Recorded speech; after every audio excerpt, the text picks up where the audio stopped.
I thought I had everything. A job that challenged me, a family who cared, and Lisa, the girl I thought would be mine forever. That morning I left work early, my mind buzzing with plans for our weekend. I wanted to surprise her with tickets for the concert she had been dreaming about. Walking down the street, I saw her car parked outside a small cafe I didn't recognize. Something in my gut twisted. I approached the window. My heart sank. Lisa was sitting across from Ethan, laughing. Not casual laughter, the kind that belongs to lovers. I froze. That can't be real, I muttered under my breath. Mark's voice echoed in my mind. Watch out, man. Something feels off. I had brushed it off. I never thought it would be him. My own brother. I stepped inside, trying to keep my voice steady. Lisa, what are you doing here? She looked up, startled, eyes wide. Oh, hey, I didn't see you. Ethan's smile faltered, but he recovered quickly. Hey, just talking. Talking? I laughed bitterly. You've been talking a lot, huh? My voice shook. Together alone? Lisa's face drained of color. It's not what it looks like. Not what it looks like? I snapped. Do you think I'm stupid? Do you think I wouldn't notice? Ethan's jaw tightened. Honest, calm down. No. I cut him off. I trusted you. Both of you! How long?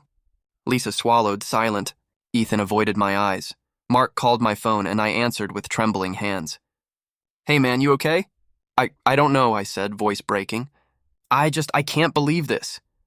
Take a breath, Mark said calmly. What happened? I looked back at them. Lisa was trying to smile nervously. Ethan was standing up, pretending confidence. It's complicated, she muttered. I laughed, a hollow, bitter sound. Complicated? Betrayal isn't complicated. You left me for him. My own brother? I never meant to hurt you, Lisa whispered. Never meant to hurt me? I echoed. Do you know how that feels? Watching the person you love laugh in the arms of your brother?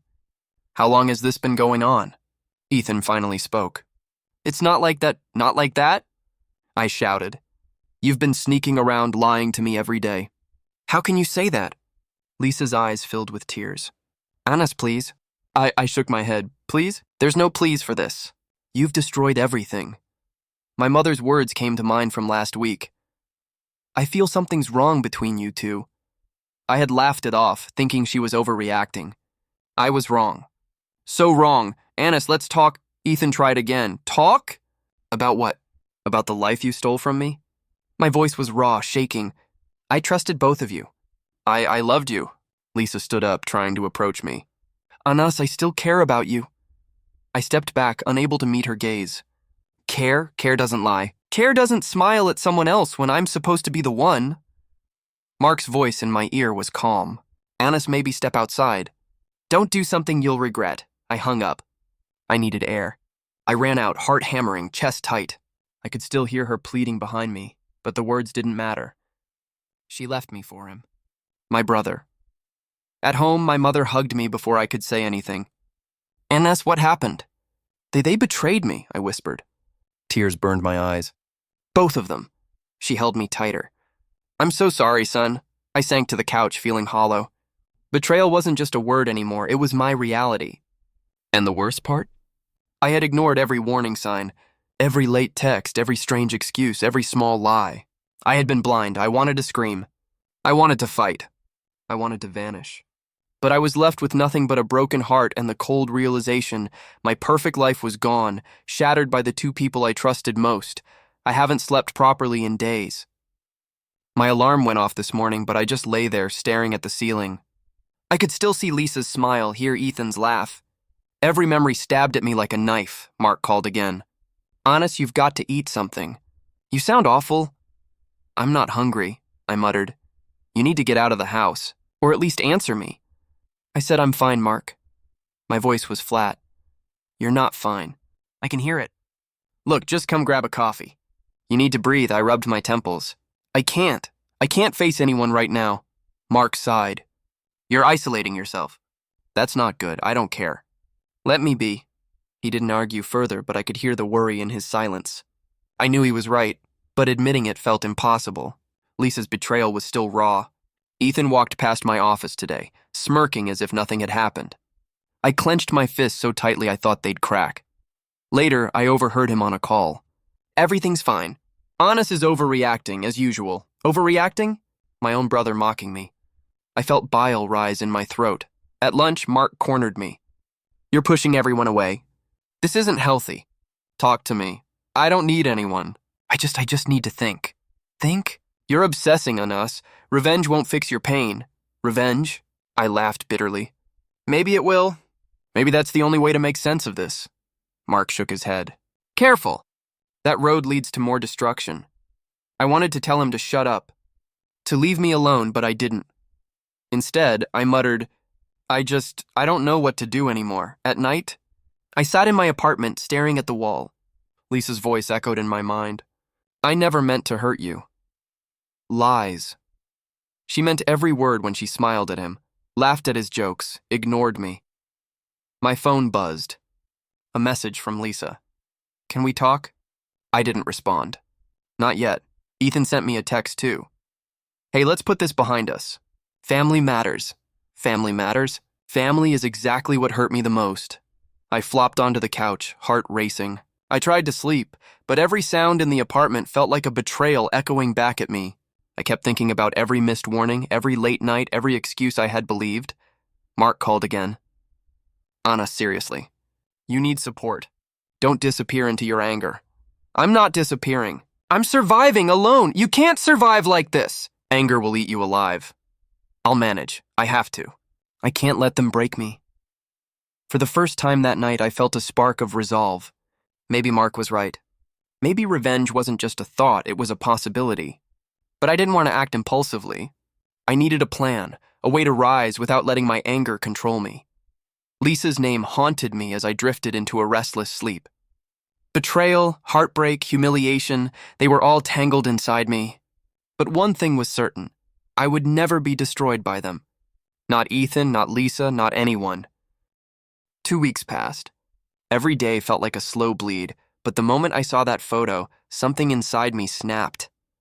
Lisa and Ethan holding hands at a family dinner, smiling like they hadn't destroyed me. My phone buzzed with messages from mutual friends, all asking, "Are you okay?" I wasn't, but I would be. At work, I threw myself into projects, staying late long after everyone left. My boss, Mr. Harris, stopped by my desk. You're still here? I've got things to finish, I said, eyes glued to my screen. He nodded slowly. Ambitious. I like that. Just don't burn out. Don't worry. I've already been burned, I muttered under my breath. Mark showed up that night, holding 2 coffees. You look like hell. Thanks for noticing. He sat across from me. You can't keep working yourself to death. I'm not dying, I said. I'm rebuilding, he sighed. By punishing yourself? No, I said. By becoming untouchable. Mark leaned back, studying me. You're still chasing revenge. I'm chasing peace, I replied. And peace comes when I stop feeling powerless, he frowned. That sounds a lot like revenge. Maybe. But tell me, Mark, what's wrong with wanting to prove they were wrong? He stayed silent for a while. Nothing's wrong with that. Just don't let it consume you. I already was consumed, I said softly. Now I'm taking control. The next morning, I walked into the office early, dressed sharper, feeling colder. My coworkers glanced at me with surprise. Morning, one of them said hesitantly. Morning, I replied. We've got a deadline. Let's make it happen. I led the team through meetings, negotiations, late nights. For the first time, I felt a spark of purpose again. The exhaustion was real, but so was the clarity. A week later, Mr. Harris called me into his office. I've noticed your performance lately. Impressive turnaround. I just needed something to focus on. Keep it up, he said. There might be a promotion in it for you. When I left the room, Mark was waiting outside. You look different. I feel different, I said. I'm done being the victim. He crossed his arms. You sure you're not just hiding behind work? Maybe I am, I admitted. But hiding behind progress beats hiding behind pain. Later that day, I ran into Lisa in the lobby. She froze when she saw me. Anna's hi, I didn't answer. You look good, she said awkwardly. Yeah, I replied flatly. Work's been keeping me busy. I heard about your project, she said. Congrats. I'm happy for you, are you? I asked, She hesitated. I didn't mean for things to end like that. I smiled, cold and tired. Sure you didn't. Say hi to Ethan. Her lips parted, but I walked away before she could speak. That night, Mark called again. You saw her, didn't you? Yeah, and? She looked uncomfortable. That's something. Anas, he warned. I'm not going to hurt her. I don't need to.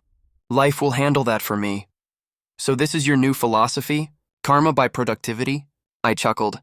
If I keep winning, I don't need revenge. My success will speak for itself, he paused. You really believe that? I have to, I said quietly. It's the only thing keeping me from falling apart. Days blurred into weeks. I worked, trained, studied, grew sharper. The pain dulled, replaced by focus. My coworkers began looking to me for guidance. My boss trusted me with major accounts.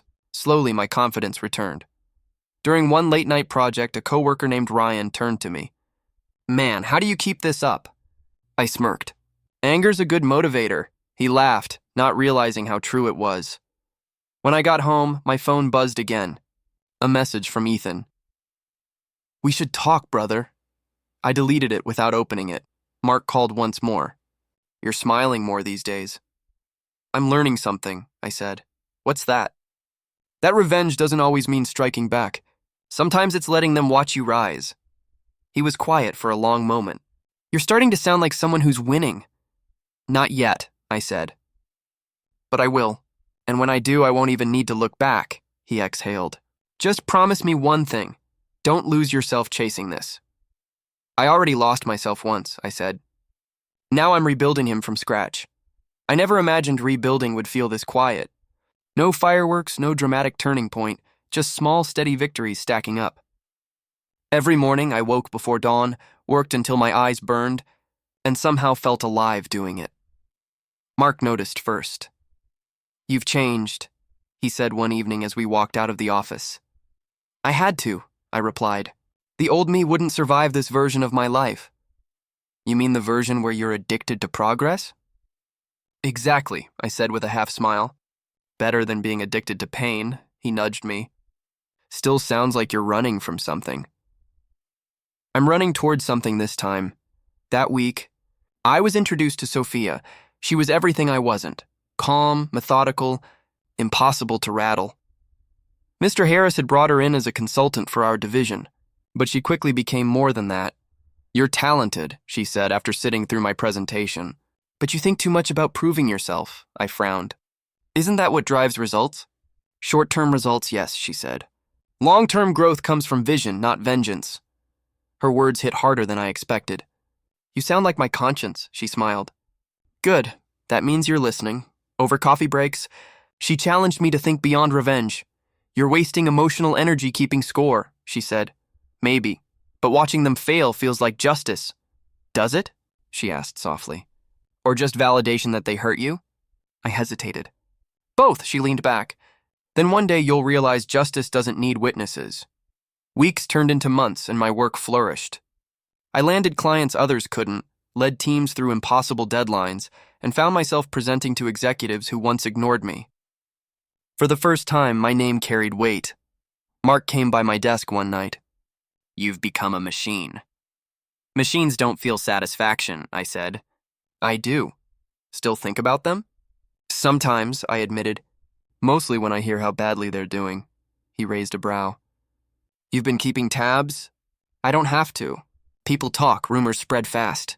Ethan had been demoted after missing targets. Lisa's boutique wasn't doing well. Their glossy social posts had grown scarce. I didn't celebrate, just noted it quietly, like tracking data points. Sophia noticed my smirk during a meeting. You're distracted, she said afterward, just reflecting. On what? Karma, she chuckled. You really believe in that? I'm starting to. Her gaze softened. Don't let their downfall define your rise. That's still giving them power. I know, I said. But watching them stumble reminds me I survived. That's fair, she said.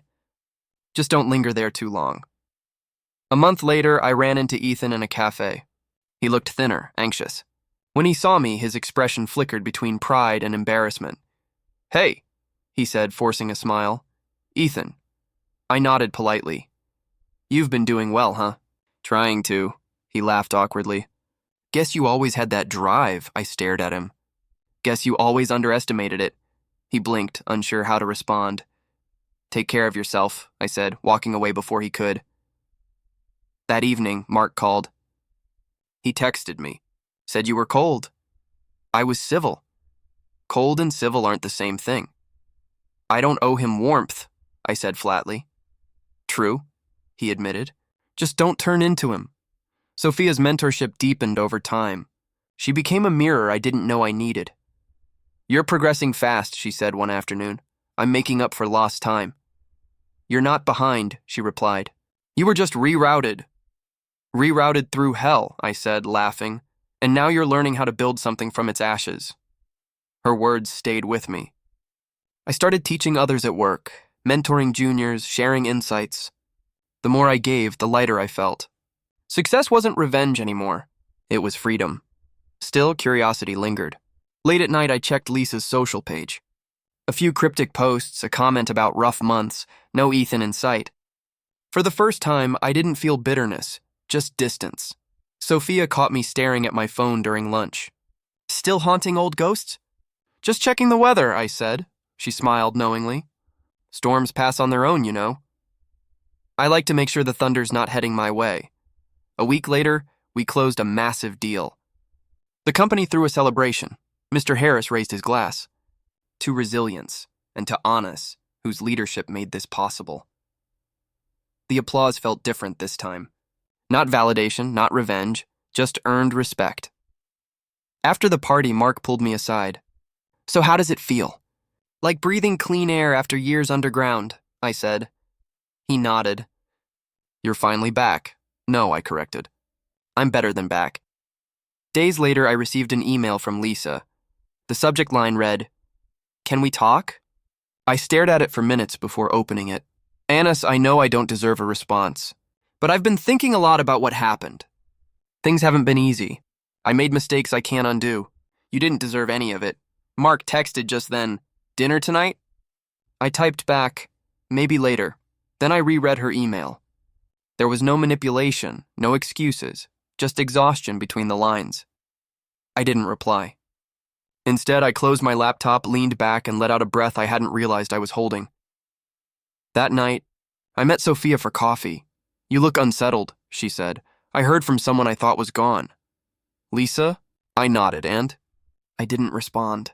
Good, she said. Not every story needs a sequel. Maybe not, I agreed. But this one might get an epilogue. She raised a brow. You're curious. Maybe, I admitted. But I'm not angry anymore. Then you've already won, she said softly. As I walked home under the city lights, I realized she was right. My revenge wasn't a plan, it was progress. Every step forward was proof that I'd risen. It started quietly. No explosions, no public meltdowns, just whispers that grew into patterns. Karma didn't knock. It slipped in through cracks. Mark told me first. You heard about Ethan? He asked, sliding into the booth across from me. No, I said, though I'd already guessed something was off. His startup tanked. Investors pulled out. Rumor is he overpromised and underdelivered. I sipped my coffee slowly. Sounds familiar. You're not gloating? I don't need to, I said. He's doing that for me. Mark leaned forward. You're really okay watching it happen? I'm not watching, I said. I'm observing. There's a difference. He laughed softly. You sound like Sophia. She's rubbing off on me. At work, things only got better. Projects I led exceeded every target. My name carried weight in meetings now. I'd become the one others asked for advice.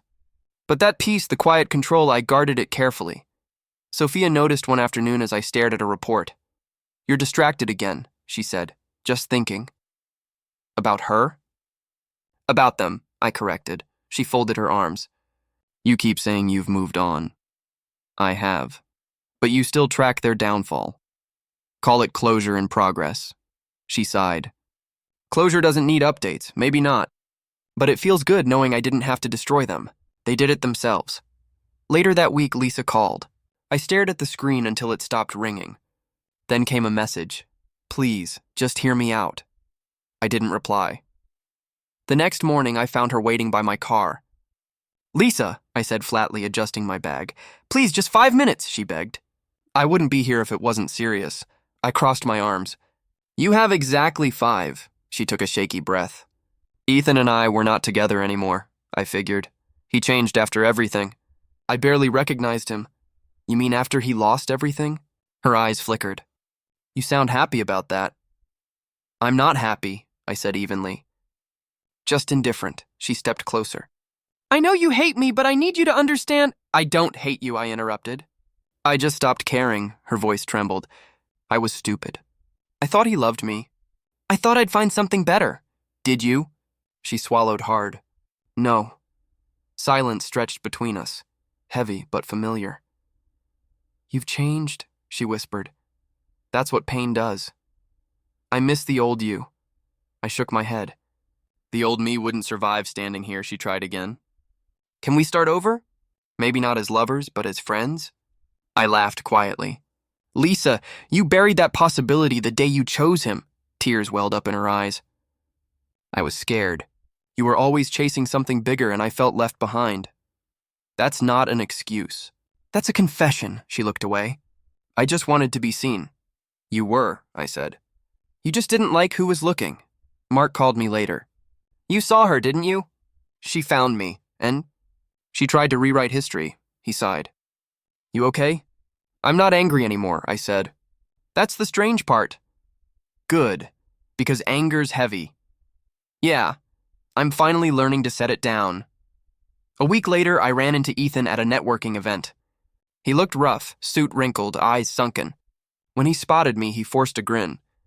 Hey, little brother, he said. Ethan, didn't expect to see you here. You're doing well. I am, he chuckled nervously. Guess you got the brains in the family. I always had them. You were just louder, his grin faltered. Look, about before— Don't, I said. Apologies don't rebuild trust. They just remind you it's gone. He nodded slowly. I deserve that. You deserve whatever you've earned, I said. As I walked away, I felt no satisfaction, only release. That night, Sophia and I met for dinner. You look lighter, she observed. I saw Ethan. And? No fireworks. No fury. Just silence. That's progress, she said. Feels more like peace, she smiled. Peace is the reward for not seeking revenge. Maybe, I said. But part of me still wanted to throw his own words back at him. Why didn't you? Because I realized silence was louder. At home, I cleaned out my drawer. Old photos, notes, trinkets, memories that used to burn. One item caught my eye. A silver watch Lisa had given me on my birthday. The back read forever no matter what. I turned it over in my hand. Forever lasted 2 years, I muttered. Mark's voice echoed in my head. Don't turn into them. I opened the window, looked at the skyline, and dropped the watch into the trash bin below. It landed with a dull clink, almost anticlimactic, but somehow perfect. That single sound felt like closure. Later, Lisa texted again. I saw you today. You looked happy. I hope you find peace, I typed back. I already have. Then deleted it before sending. Instead, I called Mark. Drinks? He asked immediately. Yeah, I said.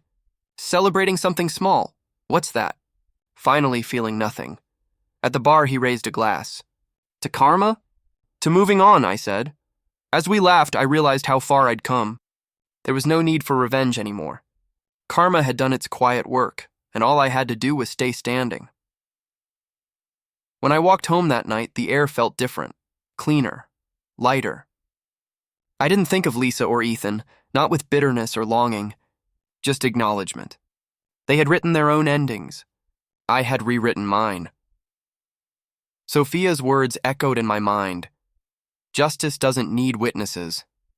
Maybe she was right. But I'd witnessed enough to know that the universe keeps its own balance. And this time, I didn't need to lift a finger. I didn't plan the confrontation. It found me. It happened at the annual business gala, the same place where I used to feel invisible. This time, my company was one of the main sponsors. My name was on the banner. Mark adjusted his tie beside me. You ready for this? It's just another night, I said, though my pulse disagreed. He smirked. You know they're here, right? I do. And you're still this calm? I've already survived worse than their presence. Sophia joined us, graceful as ever. If they try to provoke you, remember, you've already won. I nodded. I don't need to prove anything. Not anymore, she smiled. Good. Because victory isn't loud, it's visible. Then I saw them. Ethan and Lisa walking in like they still owned the world. For a moment, I almost pitied them. Almost. Ethan spotted me first. His smirk returned, thinner now, more forced. Well, look who's thriving, he said, voice dripping with sarcasm. I offered a polite nod. Good evening. Lisa's eyes darted nervously. You've done well for yourself. I have, I said. It's been a good year, Ethan chuckled. Luck favors the quiet ones, huh? Luck had nothing to do with it, I replied. Just hard work and honesty. Mark coughed lightly beside me, barely hiding a grin. Ethan's expression tightened. You think you're better than us now? I don't think, I said. I just live differently, Lisa stepped closer. We came to talk, not fight. Then talk, I said evenly. She hesitated. Ethan's going through a hard time. His business, I've heard, I interrupted. Everyone has, Ethan glared. You think I care what people say? I think you care that they finally see who you really are. A few heads turned. I could feel the weight of the room shifting, curiosity stirring. Sophia's hand touched my arm subtly, a reminder to stay composed. Lisa's voice broke the tension. Can't we just let the past go? The past isn't the problem, I said. It's how you pretended it never happened. Ethan sneered. Still dramatic, aren't you? Always turning things into speeches. No speeches, I said calmly. Just truth, he scoffed. Truth? You mean your version? I stepped closer, lowering my voice. The version where you lied to your own brother and stole the woman I loved? That one? The air around us froze. People were listening now, Lisa whispered. Please don't do this here. You chose here when you came to me in public, I said. You wanted attention, now you have it. Ethan's jaw clenched. You think embarrassing me makes you powerful? No, I said softly. Building myself without you did. Mark's phone buzzed, breaking the silence. He gave me a quick nod like a signal to stay steady. Lisa's voice trembled. I made a mistake, okay? I admit it. I thought Ethan loved me. I thought you'd never forgive me. I didn't, I said simply. Tears welled in her eyes. Then why aren't you angry? Because I've outgrown the version of me that needed your apology, Ethan scoffed. You sound righteous now, like betrayal made you a saint. No, I said, locking eyes with him. It just made me honest with myself, he smirked. So what now? You gonna lecture us about karma? No need, I said. You're already living it, Mark muttered under his breath. Damn. Sophia shot him a warning look, but even she smiled faintly. Lisa tried again. Can we at least talk privately? I just want closure. You already had closure, I said. The day you chose him. Ethan's tone hardened. You're enjoying this, aren't you? Watching you suffer? No, I said. Watching you realize I didn't need revenge? Absolutely, his eyes darkened. You think your success scares me? No, I replied. It reminds you of what you'll never be again. He stepped closer, fists clenching. You always thought you were smarter, didn't you? I just stopped pretending, I said. Sophia spoke for the first time. Walk away, Ethan, he turned sharply. Stay out of this, she met his glare calmly. If I stay out, he'll still win. Because you can't touch him anymore. Lisa grabbed Ethan's arm. Stop, please, he shook her off. He needs to know I'm not some failure. I tilted my head. You don't need to prove you're a failure, Ethan. Everyone's seen it already, the crowd murmured. He froze. Lisa looked mortified. Mark took a quiet step closer to me, ready if things went south. Then I did something unexpected. I extended my hand. Ethan stared at it. What's this? Peace, I said. You don't have to like me, but you can stop fighting ghosts. He hesitated, then scoffed. You think this makes you noble? No, I said quiet. Do you ever think about how far you've come? Mark asked, leaning back in his chair, the late afternoon sunlight spilling across his face. I smiled faintly. Every day, though sometimes it feels like I'm looking at someone else's life. He chuckled. That's called healing, man. You're not the same guy who called me at 3 a.m. saying he couldn't breathe. I remember that night. My voice dropped. I thought I'd never climb out of that hole. You did, he said, nudging his cup toward mine. And you didn't just climb, you built a staircase. I laughed softly. A staircase paved with stubbornness and caffeine. Whatever works. He grinned, then turned serious. You saw them again, didn't you? I nodded. At the conference. They were in the back row pretending they hadn't seen me. What did you do? I kept talking, I said. I finished my keynote, shook hands, and smiled for the cameras. When it was over, Lisa came up to me. Mark leaned forward. And? She looked smaller. Tired, maybe. Her smile didn't reach her eyes. What did she say? She said, "You look happy." I paused. And for the first time, I didn't feel the urge to correct her. That's growth, Mark murmured. I exhaled slowly. Then she said she was sorry. For everything. She said she thought she loved him, but it was confusion, not love. I didn't respond right away. I just looked at her and realized she wasn't the person I'd built in my head. And Ethan? He avoided me. Couldn't even meet my eyes, I smirked faintly. Guess karma doesn't like eye contact. Mark laughed, shaking his head. You're dangerous when you're poetic. Maybe Sophia's influence, I said, glancing out the window. She's been helping me see things differently. Yeah, she's good for you, Mark said. You listen when she talks. I do, I admitted. She doesn't tell me what to feel. She just reminds me that feelings aren't permanent. That's wisdom right there. I stared at the skyline.